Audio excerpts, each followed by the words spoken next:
What's up, boys and girls? I don't need an introduction. You know who I am.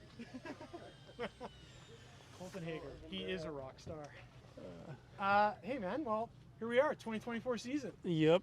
Feels like just a few weeks ago that we were at Endurocross. Feels like yesterday. I was here 10 years ago. Yeah, so is this number 10 for you? This is my 10th Liqui Motos, I believe. Wow. Yeah. I think that we missed COVID, and then I've raced, obviously, 9 other times since 2013, so. It's crazy.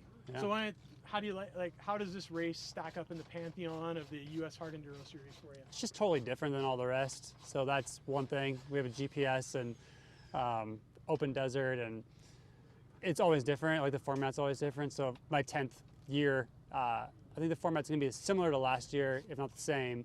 But I've seen a lot of reiterations over the course of the 10 years of this event. So yeah, what's your craziest memory so far at King of the Motos? Obviously, if you ever actually know who I am and watched any of my YouTube videos back in the day, man, Taylor Robert had a nasty crash going across the desert pretty fast, and I came up to him knocked out and sipping through a straw, it feel like, and seizuring, and it was kind of like a scary moment for sure for me and for the other riders. Our race basically ended, for that qualifying race, ended there to make sure that Taylor was, taken care of.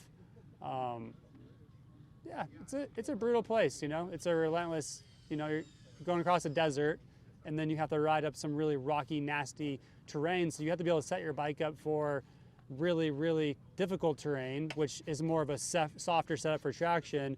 But then you're racing across the desert at, 60 plus miles an hour with a soft setup that won't really take an impact. So there's a fine line between your risk versus reward. Yeah, that ratio is a little more finely calibrated here. Yeah, obviously the races are going to be, there's races won in the harder stuff, but yeah, you just don't want to make the big mistake in the fast stuff. Right on. All right, so coming into 2024, what's the season look like for you? Well, I'm up in northern Idaho. Been there for like 4 years now. There's like 3 feet of snow on the ground, and yeah. Happy to be down here now. I haven't gone skiing yet. I'll probably be skiing quite a bit tomorrow and the next day. Excellent. So for you, the big story what would be your big story this weekend? Honestly, 10th year, number 10. I've won this event a couple times, but I'm realistic, and I just really want to go out there and just have as much fun as I possibly can at the end of the day. It sounds cliche, but from where I'm at and how much I'm taking this on, it just feels like a good break-in ride on a new motorcycle, and yeah. How much time have you had on the new bike? About 3 hours. Yeah, so far so good? Yeah, I do like it. Yeah. No, being brutally honest, like I've ridden 4 times since November 14th, so. Yeah, it's kind of like that. So goals for your season? Yeah, honestly, for the hard enduro season, I'm just trying to take it one race at a time, but I'm also trying to take the bike. I don't have a lot of time with the bike yet, so I'm really trying to take my time with the bike. I'm trying to get the new bike going. I've had 4 years on the old bike, and I've had 4 hours on the new bike. Yeah. And so far, I like the new bike. And so if I can just make progress and gains and then have better results as the snow melts and I start having some more ride time, I would love to see those results, get into the positions that I would like to see, battling for the front and mixing it up with the leaders. That would be my goal. How would you prioritize personally, like hard enduro versus enduro cross in terms of, I guess priority? Yeah, enduro cross for me has always been my thing. I really do enjoy riding really intense bar to bar, gate drop. I like the little tiny things of making up time on a track that you can practice and hit the same mark a couple times and try perfect. So I wouldn't say I'm the best at doing anything the first time, but I'd say after 10, 15, 20 times, I can make up the difference between, someone might do the same the first time that they do the 10th time. I might do it really, like a lot better the 10th time than the first. So I'm a practice makes perfect kind of guy. I love the indoor racing. I love the intensity. I like the crowd, I like the atmosphere, I like all of those things It's really, a different vibe. really gel with me. And they speak to me as a person on a motorcycle. Well, I'm not gonna lie. One of my favorite moments from last season was you coming out as a hot dog in Idaho. Yeah, That was amazing. yeah. I don't know if the crowd totally saw that, but I but did. it just try to keep it light and fun. And I mean, it was Halloween weekend, right? So Yeah, and that's it though. I mean, you're a longtime pro in this, and that's probably got to be a big part of it is keeping it light and fun at this point.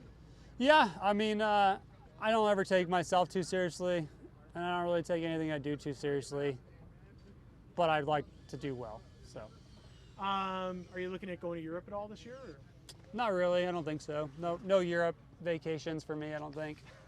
I just went Chevy Chase there. Yeah, yeah. Right on. So season goals, like when you get to the end of the 2024 season, you look back, what to you, what's it going to take for you to say like, yeah, this was the season I wanted? Honestly, being at where I'm at now in my career, I would love to get, I don't know if we're talking endurocross too, but Yeah, sure. yeah, I mean, as a whole for me, last year I came on really strong into the end of the season endurocross, and it felt really cool to be back in that place. And it almost felt like 2 years since I'd been there.